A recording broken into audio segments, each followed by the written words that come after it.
Hello friends, আজকে আমি আপনাদের সাথে শেয়ার করব আলুর পাকোড়ার রেসিপি। প্রথমে আমি আলুটাকে গ্রেট করে নিচ্ছি, এরপর আমি এর মধ্যে দিয়ে দিলাম পেঁয়াজ কুচি, এরপর আমি এর মধ্যে দিয়ে দেব কাঁচামরিচ কুচি, তারপর আমি এর মধ্যে দিয়ে দেব জিরা এবং দিয়ে দেব পরিমাণ মতো লবণ।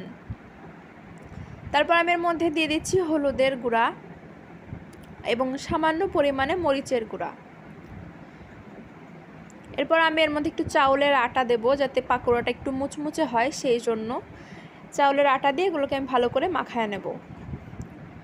তো আমার ডোটা ভালো করে মাখানো হয়ে গেছে, এবার আমি এগুলোকে তেলে ভেজে নেব। আমি তেলটাকে গরম করে নিয়েছি, আমি তেলে পাকোড়াগুলোকে দিয়ে দুই পিঠ লাল লাল করে সুন্দর করে ভেজে নেব।